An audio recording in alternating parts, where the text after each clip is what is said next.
Hello, you're watching Ellie from Ellymentry Papercrafting. I'm an independent Stampin' Up demonstrator here in the UK. Today's video is a request. So on my live on Saturday, I showed how to make this card and the envelopes. Now, the reason the envelopes were kind of interesting is because I wanted to show how to make envelopes without using any other kind of apparatus. Now, Stampin' Up used to sell this envelope scoreboard, or envelope punch board it was called. And it was great because it had all these sizes of cards that you might want to make an envelope for. It told you the size of the paper you needed and where to score on this board. But it's not sold anymore, okay? And it only went up to, I think, was it 6 by 8.5, but we don't sell it anymore in Stampin' Up. So I don't really want to show you how to make an envelope with that because you can't get it. So the idea is to show you how to make an envelope just with your hands, a ruler and some paper, okay? So I'm going to start with what is, for me, a very popular size card that I use. And this is, it's called A5 in Britain. And it's a piece of cardstock, the full sheet of cardstock that you buy, folded in half, okay? And that's called an A5. Now, the principle of making these envelopes is exactly the same, whatever size your card is. All right, so I'm doing it for a big card. You can do it for any other card, whatever size, as long as you stick to the principles. Okay, now, the principle is you measure from corner to corner diagonally. And whatever that measures, you add another inch. All right, now this measures 10 inches, so I add 1 more inch, so that's 11 inches, which means I need to start with a piece of paper that measures 11 inches square. If you're working in centimetres, just turn the ruler over and you'll see it's 255. So your cardstock will be 260, no, you will add 2.4 centimetres. So you add 2, so that will be around about 280. Okay, now that is the principle, and as long as you stick to that, you'll be fine. So I've taken a piece of designer series paper because it's what I had handy, and although I wouldn't use this design to make an envelope myself because it's not my taste, I've taken it because it's a piece of paper I need to use up. It came in a card pack. I like the other papers but not this one. So just for demonstration purposes, I'm using this. However, obviously, you're not going to want to keep using up your designer series paper to make envelopes just for everyday use. You might want to use a nice design for a special occasion. So this is where this comes in very useful. It's called poster paper. And I bought it very reasonably priced in my local craft store. So that was a department in the range, and it's a really long piece of, a really long tube like this, and I measured it and it's 1.5 feet, sorry, 2.5 feet or 750 centimetres, okay? And it's a good thick roll. So I don't know if you can see that there, but there's loads and loads and loads on this. It'll last you forever. The downside of it is it won't fit in any guillotine or trimmer, so you would have to measure what you want and cut it with scissors. But you know what? I don't find that really difficult. Just put it on your dining room table, get yourself a ruler and you're away. So you can cut the size of paper you want from that. and then it's just an ordinary envelope colour, and it's not thick. It's probably about 100 GSM, which is, you know, normally what you would use, what you find when you buy an envelope. So because I happen to have some paper that I could use, and I could make it 11 by 11, that's what I'm using. Okay, now I'm going to use this size because I'm going to draw some lines on this, and you'll be able to see them better on this side than the other. No other reason. So basically the idea of this is that we're going to place the card in the center of the paper and fold it over. Okay, so what I like to do is, to make sure I've got this in there straight, is draw a line diagonally from corner to corner. So you just simply take your ruler. It might be easier if we start side to side. And what I do is I get the edge on this one and the edge on that one, and meet the two up like that. Lay one, butt them both up, so you know that that's going to go all the way across there.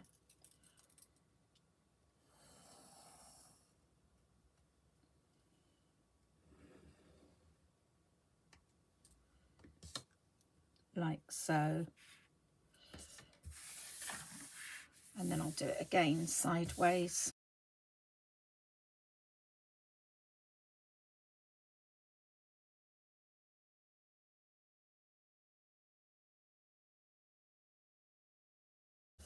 Join it like so. Then place your card in there and try and find sort of central mark. But the way you can tell if it's in there centrally is if this lines up with that. So make sure you've got about the same distance here and here and here and here, and line that up with that line, and you'll be there. And then push your paper up to the bottom of your card. All right, and as long as that's in line, then this will be placed properly. Okay, and then you need to get your bone folder and press this down really well. Okay, like so. Put your card back in, nice and centrally.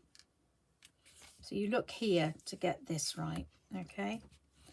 And then bring this down and tuck it in nicely here, all right? All the way down. And that's fitting really well. And then you do exactly the same with the sides, like so.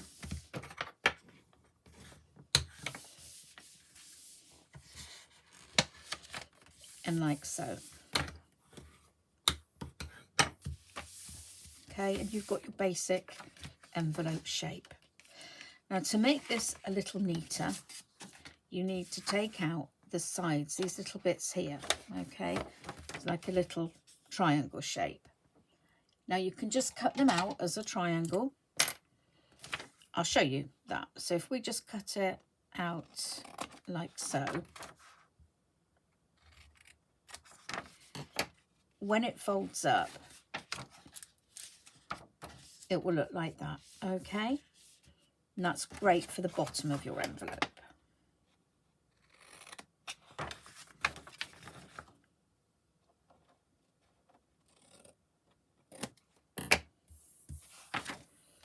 Okay, so the sides will go in first. Then I like to put that up, and you get this nice even piece here. But what I like to do for the top, because if you bend that down, it doesn't look quite so nice at the top. So if you just start with your scissors about 1/4 of an inch in here and do just an arched shape like so, and then just come back and round that off a little bit, you'll get a much better finish. Now I find it easier to turn it over to repeat that. So I'm started about 1/4 of an inch in, and I'm rounding it off to where that meets. And then I'm going to come back and just gently angle that, all right? And then I can repeat it on the other corner here. So that's the bit I've just done. So I've just come in, I've done that and cut that out, and then just round that little sharp bit off. And then I'm going to turn it over and do the same over here.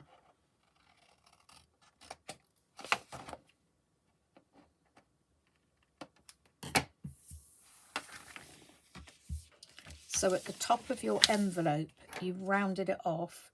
So when we place it all in again now, you'll see that this looks much neater at the top. Something else I like to do is either trim off or fold in this part here. So the way I like to deal with this is to do a pencil mark here on the lowest. They might be slightly out. If I actually draw a mark there and draw a cross,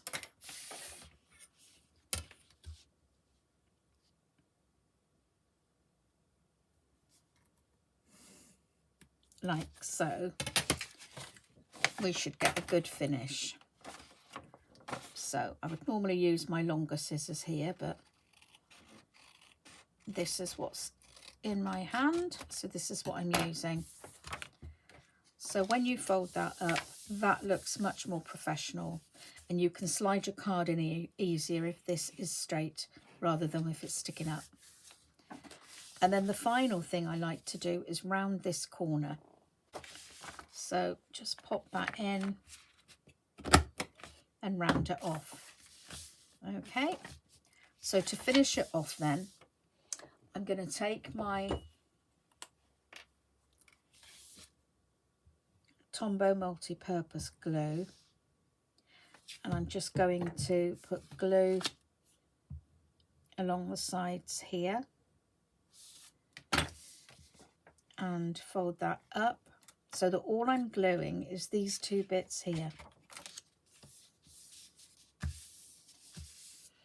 And take my bone folder and just press that down so that I make sure I'm spreading the glue out, and then your envelope is stuck together.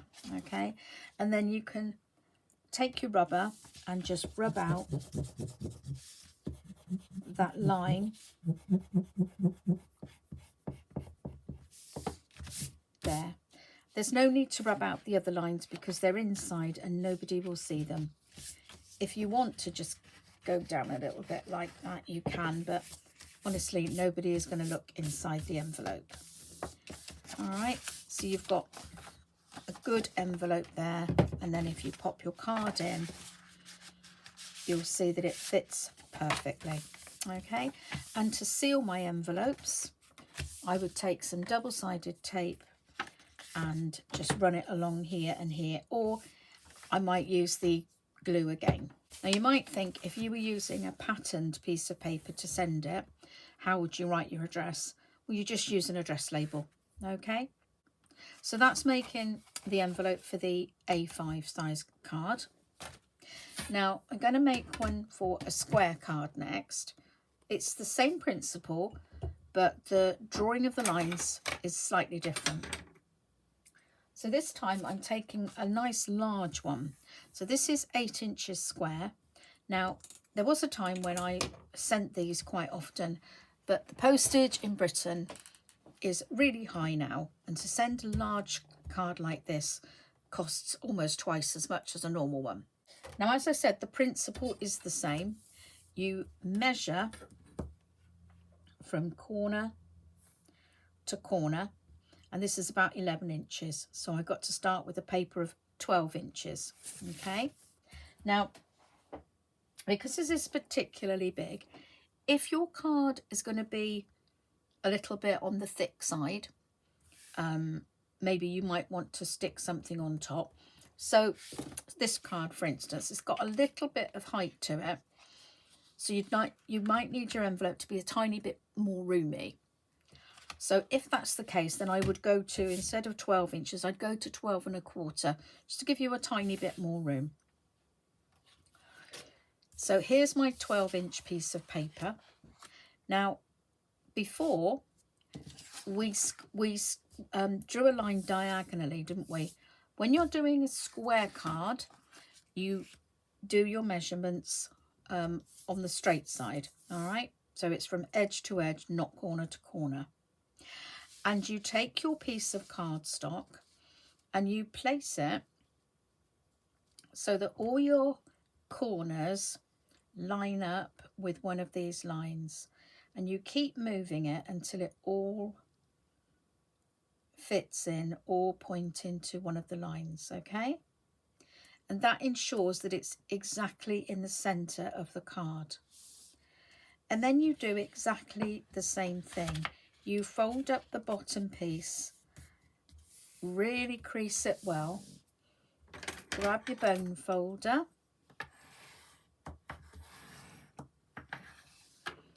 and then you come to the side and make sure it's pushed up really tightly to your card.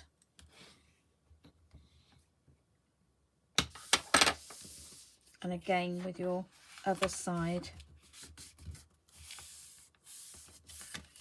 right up like this. And then finally at the top, like so. And you should find that if you've really pressed up tightly on all sides and your paper's, you know, really square, all your folds will meet in the middle. Okay, that's for a square card. So this one is just the right size. So if this is going to be a thicker card, you will need that extra 1/4 inch, but this is a thin card. And it's exactly the same principle as we've just seen.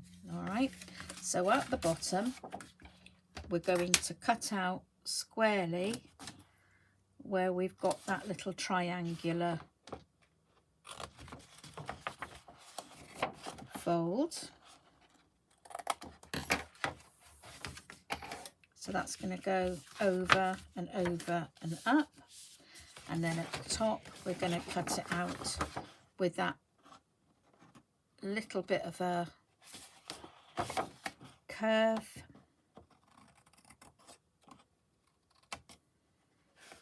Turn that over.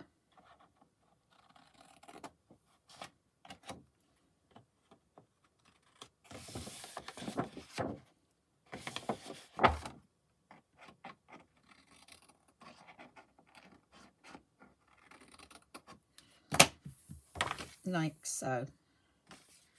And then it goes like so. All right. So I'm going to bring this up. Now this one, you don't need to cut them out because they meet in the middle. So with this one, I usually just add a little bit of glue to this bit here and this bit here. Stick those down. And then put glue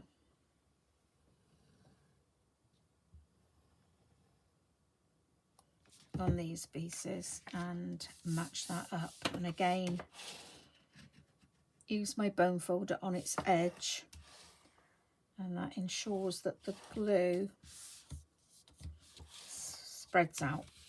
Okay, like so. And then again, I'm just going to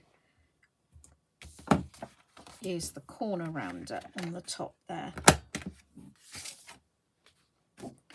And in goes your card. And again, if you're using that pattern paper, you can just use an address label on the front. So I assure you that this will work with every single card size. It's the principle. You measure diagonally to get the size of your card, size of the paper you need. If you're making a square card, you draw your lines from side to side. If you're making an oblong card, you draw your lines from corner to corner. So I could make an envelope, a square envelope for this card, which measures 5 3/4 square. And I would need a piece of paper 9 inches square. Okay, well, I hope that's helped you to make envelopes if you haven't got envelopes handy, because very often you might use irregular size cardstock to make a card. You know, for whatever reason, your card might be 4 inches by 6. It might be 3 by 2. You know, you might make cards for all different reasons, and you can't buy an envelope for that size. Or maybe you only want one and you can only buy a pack of envelopes. So this really helps. So if you've enjoyed this, please give me a thumbs up, subscribe to my channel, hit that alarm bell if you want to be notified every time I pop a video up on YouTube. If you'd like to buy anything from the Stamping Up current catalogues, then in the description box below you'll find links to the current annual catalogue. And just now we have the mini catalogue, January to April, and we've got the celebration, really important, that one, because that's free items. So you'll find links to these two and the annual catalogue in the description box below, together with a link to my online store where you can order anything from these catalogues. Thank you ever so much for watching, and I'll see you again soon. Bye bye.